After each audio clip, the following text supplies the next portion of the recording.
Hey YouTube family, it's your girl Cindy. Welcome back to my channel. On this channel, we break down relationship dynamics in real life and on TV. Check out my playlist in the description after this video. Today, I will be reviewing Married at First Sight Season 13, Episode 13.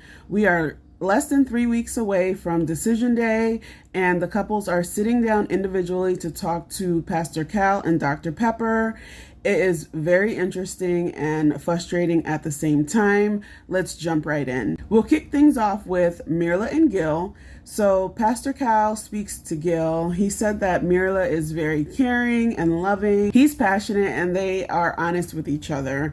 When asked what would make him say no on Decision Day, he mentioned he doesn't really like her mood and her negativity at times. She can be a Debbie Downer. Her behavior can be a bit much at times. So Pastor Cal did agree with him and said that negativity is like a cancer to a relationship, which I totally agree, because no one wants to be around negativity and misery all the time. Mirla sat down with Dr. Pepper and she was a bit drunk. I'm not sure why they are having this serious conversation while she was in this state, but it was really nice to see her smiling and giddy. She told Dr. Pepper she wants to know what Gil needs from her and what is it that she is not doing, if anything, because she really wants this marriage to work out. As she was talking to Dr. Pepper, she got really emotional and expressed that she feels Gil is very thoughtful and that she is getting everything she ever wanted and more. She's very happy. It was really sweet and nice to see her gloating about Gil. Dr. Pepper did let her know that she is a critical person and that a constant rain of criticism changes the mood. So that is something that she needs to work on, and she agreed.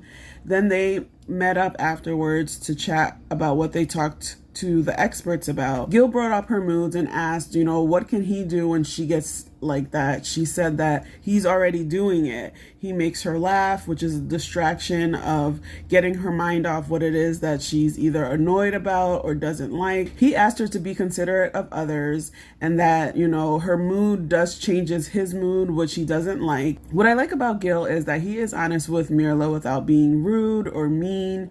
And that is something that these other guys on this season need to learn how to do. I'm really excited for them, and it's really refreshing to see that they are naturally progressing in a positive way, and I can't wait to see how things continue to unfold with them.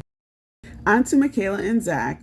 So Dr. Pepper sat down with Zach. He expressed he's missing the quote-unquote meant to be element, and he's wondering if he's convincing himself to feel that he's happy and that he's okay in this marriage. Dr. Pepper told him she doesn't believe in the quote-unquote meant to be element and that experiences in life are opportunities. So many people have a fantasy about what relationships should look like, and they put pressure on themselves and they put pressure on their partners to be perfect. Everything in life is a choice. You could either look at the bright side or always nitpick and find something wrong with the situation that you are in. All kinds of things happen in marriage, but it is a daily choice to be with your spouse. So many people give up on the opportunity to have a successful marriage because they are stuck in their head and they get caught up in their feelings and their emotions instead of working together to resolve their issues. Now, don't get me wrong, I don't feel like it's okay to continuously be abused and stay there and try to work it out. But I'm talking about, regular everyday marital problems that people can actually work through and get to the other side to have a successful marriage. Dr. Pepper asked Zach how he can make her feel more secure. And he said he needs to work on not using extreme terms and ask better questions for clarity. He started crying once again, and he admitted he is a perfectionist and he doesn't feel like anything he has ever done is good enough. And he's been transferring those feelings onto Michaela, which he knows it's not fair. He realizes that he will end up alone if he continues with his perfectionist mindset going forward. Zach really needs therapy. He has a lot of unresolved issues from his childhood that he needs to unpack and work through.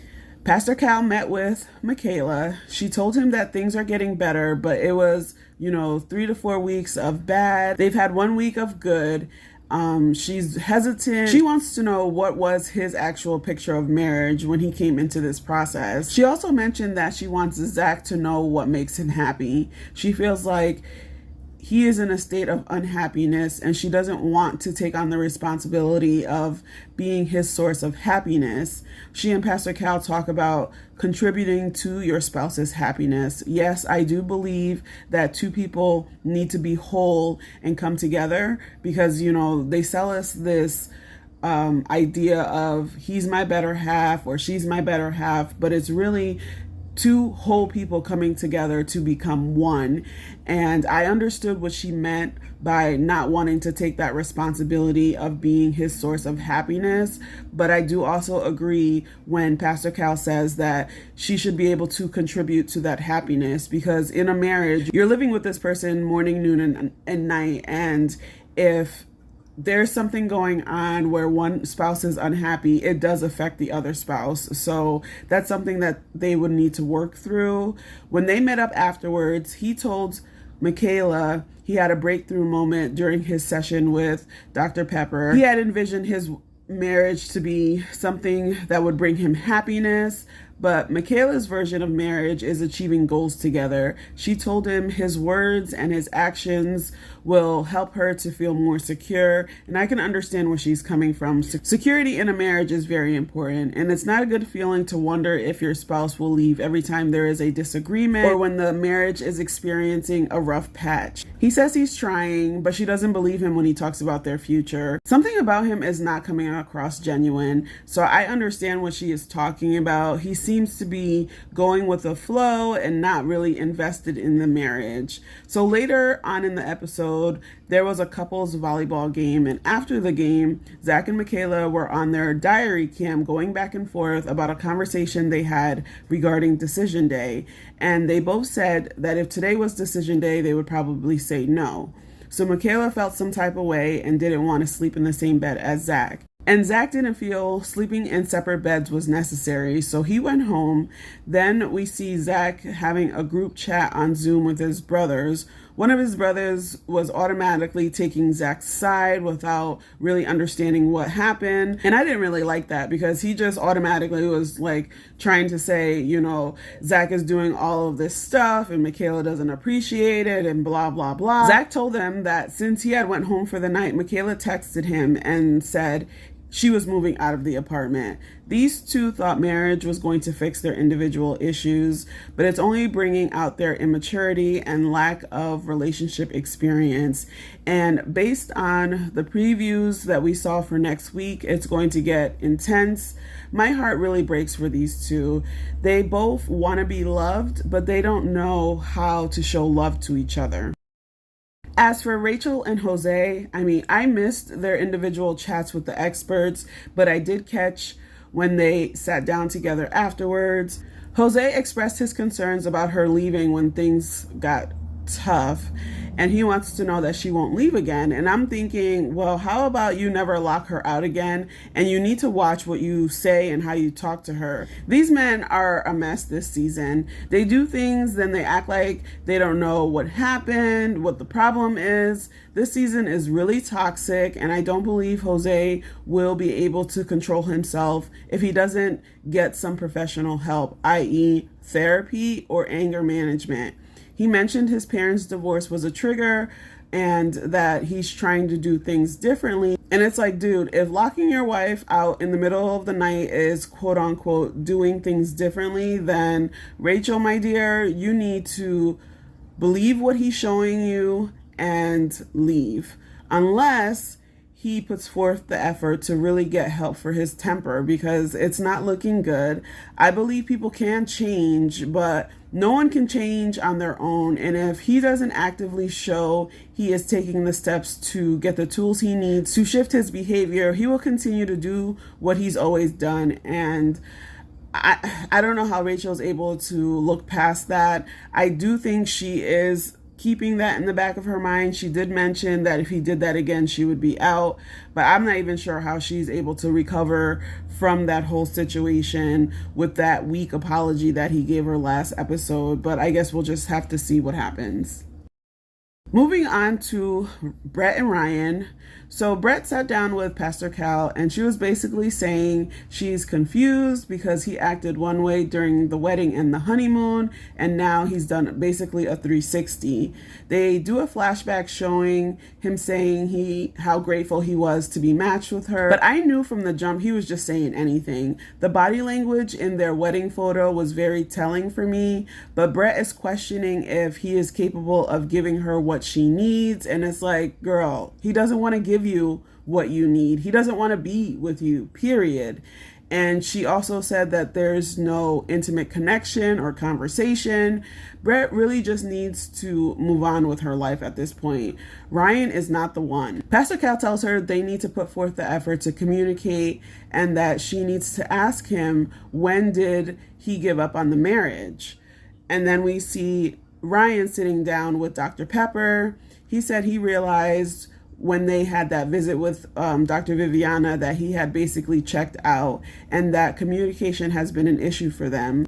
Dr. Pepper told him he needs to find a way to say the difficult things he has to say without being cruel. She encourages him to step out of his comfort zone and say what he needs to say. He says he will try, but as usual, I feel like he's just saying anything. He's just annoying at this point. When they met up afterwards to talk, it was like they were talking in circles. I didn't know what they were doing. They weren't really expressing what the experts had suggested that they do. It was really annoying. I think Brett is afraid to hear what Ryan has to say since she already knows deep down inside he doesn't want to be with her, and Ryan refuses to man up and say what needs to be said. Brett sat down with Ryan's sister and she also asked Brett, when did she feel things flipped? Brett said when they returned to Houston after the honeymoon, she felt like there was a shift. So his sister told Brett she thinks Ryan is distracted. These two are just a mess. There's really nothing left to say. They just need to go their separate ways at this point. And finally, we have Bao and Johnny. I am so frustrated with Johnny and his antics. At the beginning of the episode, we have the two Danny Downers, Johnny and Ryan, who meet up to play pool. And Johnny's telling Ryan he's happy that, they're having fun this week because they're going out on dates. And it's like, Johnny, what fantasy world are you living in? He thinks just having dates is like what marriage is about. But then he says he feels she's trying too hard. Which one is it? Make up your mind. First, she's not trying enough. Now she's trying too hard. And he says he feels that he hasn't done anything wrong, which Ryan agrees to. He's like, yeah, I don't feel like I've done anything wrong as well. And it's like, Lifetime, are you playing with us, or are these men actually this delusional? I'm starting to think Johnny is bipolar because he's hot and cold, up and down. He sends mixed messages. It's just too much. And it's really frustrating to watch his behavior. He says one thing and then he contradicts himself. He's just a walking contradiction at this point. So we see Johnny and Bao getting ready for bed, and he mentioned that a good foundation for a marriage is trust, communication, and friendship. Well, let's see, Johnny. You've left the shared apartment on several occasions, which breaks trust. You're mean, and you try to reject and nitpick Bao every chance you get. How can these things be a foundation when you are not putting any effort to build this quote-unquote foundation? He's not even treating Bao as a friend. All he does is put Bao down, complain about her to everyone, treat her like crap. I'm not sure if it's a cultural thing, but Bao continues to take Johnny's abuse over and over again with calmness and maturity, and Lifetime should really be ashamed of themselves to have this abuse play out week after week. I hope people who can see themselves in this type of relationship will recognize that they deserve better. Johnny acts like he hates Bao, and she's been nothing but kind to him, and he really irks my nerves. Bao sat down with Pastor Cal, and she expressed that she was matched with someone who was not ready for marriage, and she is feeling checked out. She also said that there's no level of intimacy at this point. She feels he's 80% out the door and his mind is already made up. So they flash back to Johnny continuously putting Bao down, which was really disgusting. And then Pastor Cal talks to her about building marriage through adversity.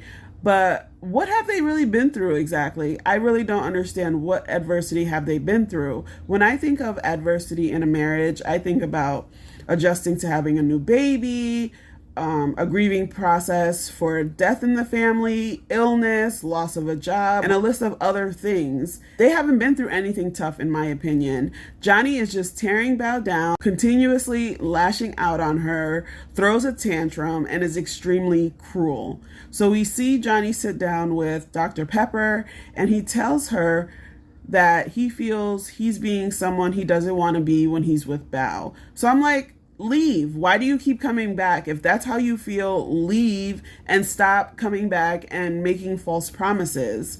It's almost like he has this beef with her from their college days, and he's trying to break her down in a very disturbing way. Dr. Pepper told him he needs to apologize for the mean things that he has said. He complained about them constantly arguing, but it's like, Johnny, you're the one that's arguing. She sits there and tries to have a conversation with you, and then you start to get really mad. You explode. You act in a very childish manner, and it's really annoying. He has no self-control. He has poor communication skills, and he's very mean-spirited. I am like shocked from the person that we met in the first couple of episodes to the person that he has turned into while dealing with Bao. It's very just heartbreaking, sad, and upsetting all at the same time. Dr. Pepper told him they need to stop trying to win and keep score and to talk to her without being mean, which is something that went in one ear and right out the other, because when they met up afterwards, Johnny forced himself to apologize. Bao didn't feel the apology was sincere, and I agree. It felt like he was apologizing like a child who was told by his teacher to apologize for being mean to a fellow classmate. It was just some BS. She asked him to stop running away, and he had the nerve to say he hasn't run away yet. Excuse me, Johnny, leaving to stay a few days at your place from time to time is running away. It really blows my mind how people can be so delusional. And then she firmly tells him she doesn't want to be spoken to the way he has been speaking to her, and that she deserves better. So his disrespectful behind turns around and says, well, I had the opportunity to be with you 15 years ago, but I wasn't attracted to you. And I just wanted to go through the TV and put hands on him. I am so sick and tired of the way Johnny talks to Bao. He is a piece of shit. I can't even believe Lifetime is allowing all of this to go down. I don't understand why the experts are forcing these people to stay together instead of mediating a way for them to go their separate ways. The last 2 seasons of Married at First Sight have been extremely exhausting and toxic. I used to look forward to watching this show, but now it's hard to stomach all the emotional and mental abuse going on each episode. I'm going to hang in there for the rest of this season, but I don't know how much more I can continue to put myself through these traumatic episodes.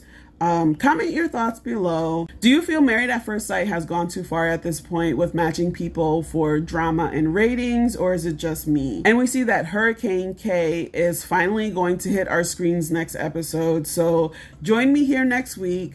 Don't forget to subscribe, and I will see you in my next video. Bye for now.